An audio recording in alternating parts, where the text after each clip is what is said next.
একটা অংশ যেরকম বলতেছে জাতীয় সঙ্গীত এটা থাকবে না, আরেকটা অংশ আপনি পাবেনই যে বলবে যে বিসমিল্লাহ সংবিধানে থাকবে কেন। 30-এর নিচের একটা বাচ্চা যদি এইভাবেই ভাবে তাইলে বাংলাদেশ নিয়ে আসলে আশা করার কোনো জায়গা নেই। আমি একটা সিম্পল মেজরিটি হইলেই আমি একটা সরকার বানাইতে পারি। পার্থক্য আছে, সিমিলারিটিও আছে। আমি যেটা মনে করি এটাই স্বাভাবিক।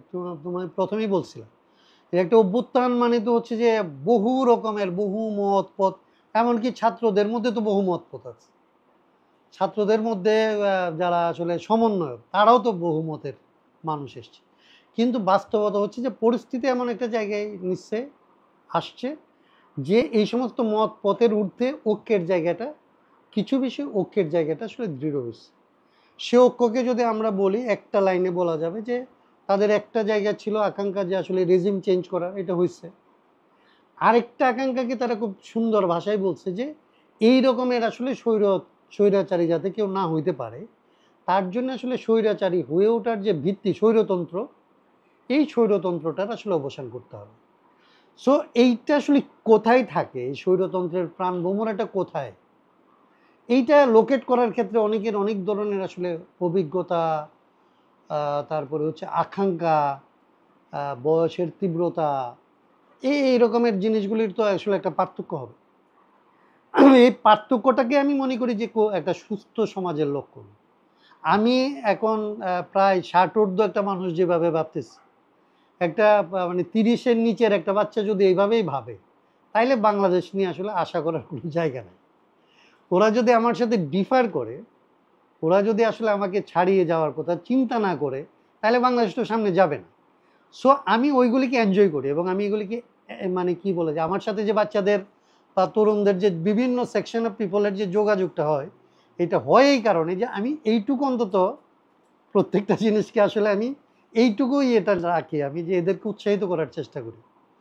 তো তাদের সাথে আমাদের পার্থক্য আছে, উৎসাহ দেওয়ার জায়গাটাও এখনো আছে। তাদের মধ্যে বিভিন্ন রকমের চিন্তা আছে এবং তাদের বাইরেও চিন্তা আছে। কেউ কেউ তো একদম যদি ধরেন তাহলে কেউ কেউ মনে করে যে একটা নতুন সংবিধান লাগবে, পুরোটাই ফেলে দিতে হবে। কেউ কেউ মনে করে যে না, এই সংবিধানে এই সরকারের হাত দেওয়ারই কোনো জায়গা নেই, ক্ষমতা নাই, এইটা আসলে আমরা পাওয়ারে যাওয়ার পরে আমরা করব, সংস্কার তো অন্য কারো করারই ক্ষমতা নাই, পিপলস রিপ্রেজেন্টেটিভ লাগবে।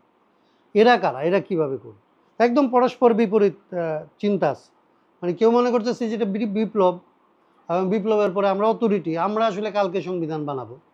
কেউ কেউ সংবিধানের ড্রাফট করছে, আমি তারেও উৎসাহিত করছি। আমি যেটা বলি আমাদের এই বয়স থেকে এসে যেটা মনে হয়, আমি বলি সংবিধানের জিনিসটা আর সরকার গঠনের বিষয়টার মধ্যে একটা পার্থক্য আছে।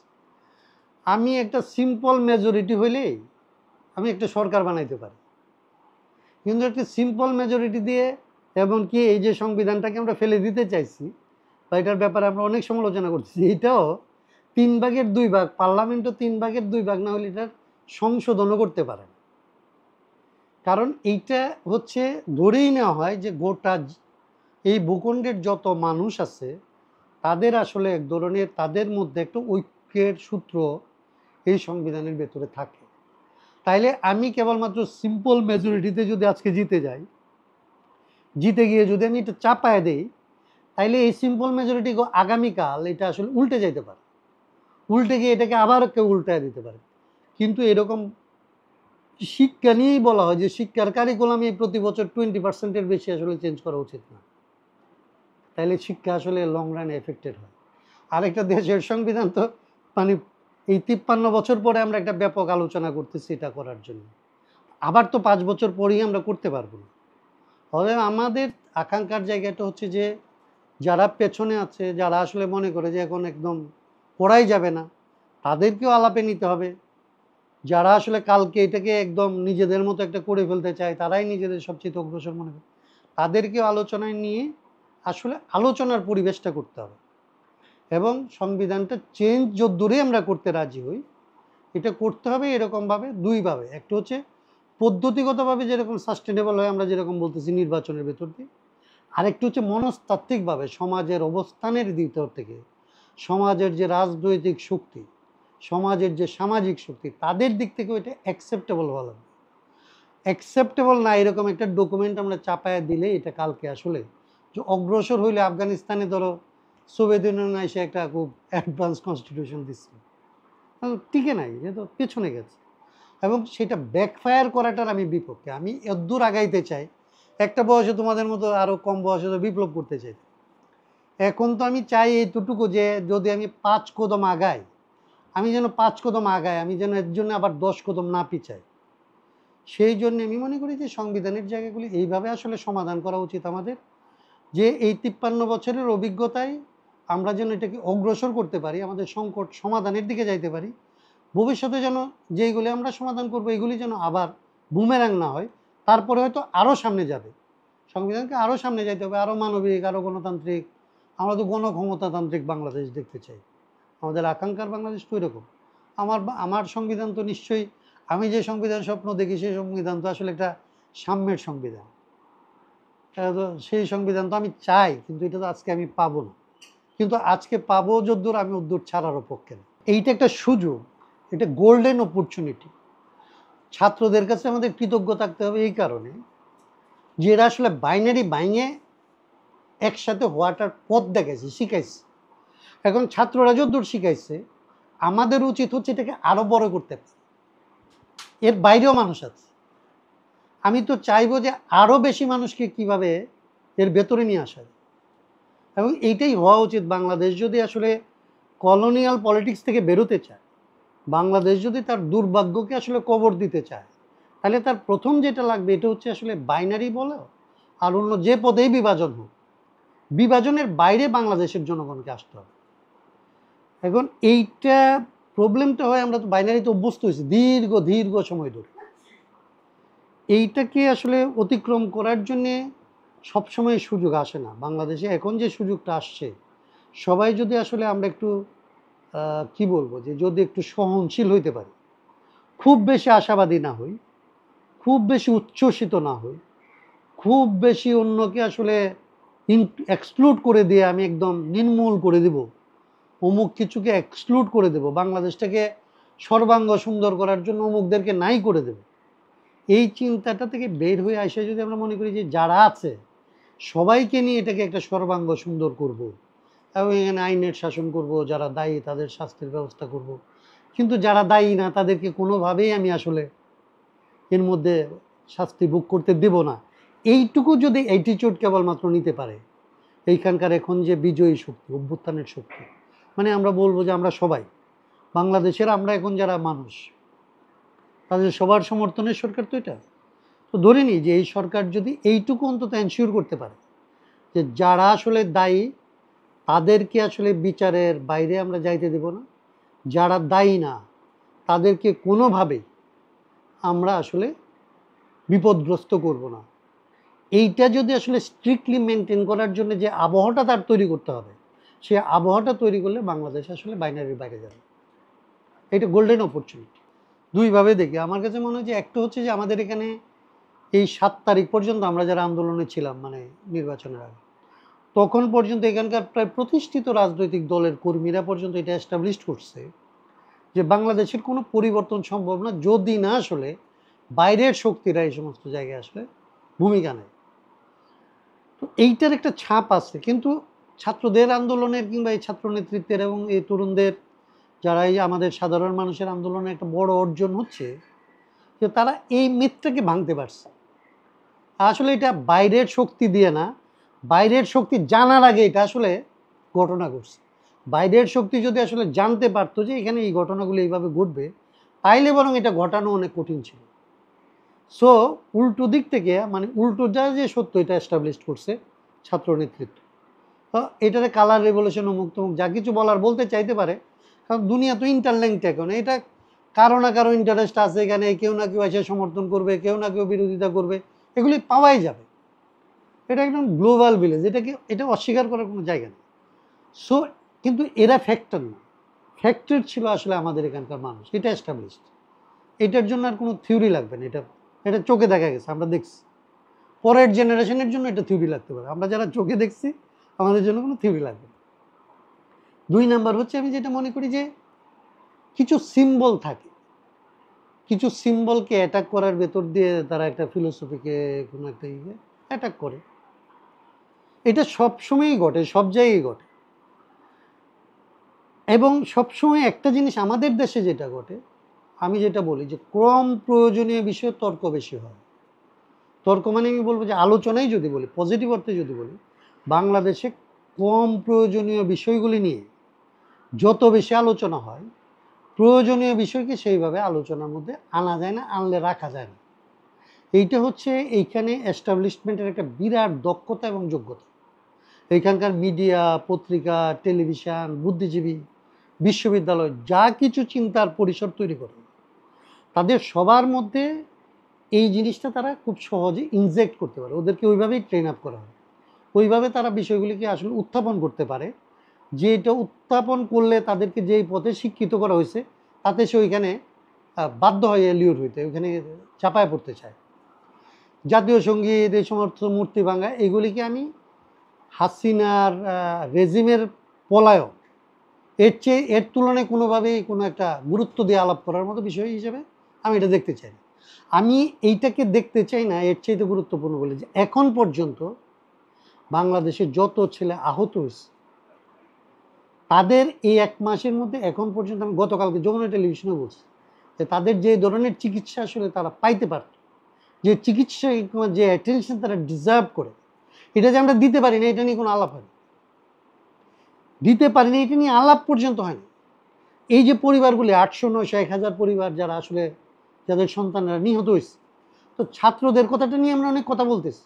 তো অনেক পরিবার আছে যার একমাত্র উপার্জনক্ষম ছেলেটা মরে গেছে, একমাত্র উপার্জনক্ষম স্বামীটা মারা গেছে। সেই পরিবারটা কিভাবে চলতেছে, 1000টা পরিবারকে চালানোর জন্যে সরকারের যে মানে প্রায়োরিটি দিয়ে প্রথমেই যে কাজটা আসলে করা দরকার ছিল, যে অ্যাটলিস্ট 6 মাস চলার মতো তুমি আগে, তোমাকে আমরা করছি, তোমার কারো কাছে হাত পাতার দরকার নেই, তোমার কোথাও ঋণ করার দরকার নেই, যার যেরকম সংসার, এটা তো দেখা কোনো কঠিন ব্যাপার না। আমাদের এখন লক্ষ লক্ষ পোলাপান আছে যারা একদম 100% অনেস্টি নিয়ে কাজ করার জন্য রেডি হয়ে আছে। আমরা এটা বের করে দেখতে পারতাম এবং তাদেরকে দিতে পারতাম। আমরা এইগুলি করি না। এইগুলি যে প্রয়োজনীয় আলাপ, এই আলাপটা আসলে আনতেই পারি না আমি।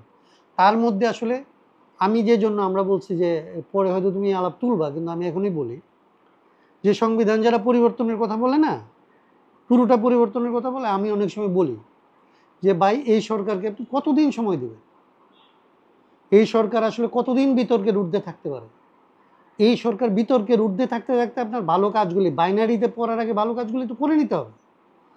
তো এখন ধরেন আপনি সংবিধানটা পরিবর্তন করার জন্য একদম সংবিধানের প্রথমে শুরুতে শুরু একটা বিসমিল্লাহির রহমানির রহিম দিয়ে আসলে সংবিধানটা শুরু হয়েছে। আপনি কালকে যখন সংবিধানটাকে নতুন করে লেখার কথা বলবেন শুরু থেকে, প্রথম তর্কটা শুরু হবে বিসমিল্লাহ থাকবে কি থাকবে না।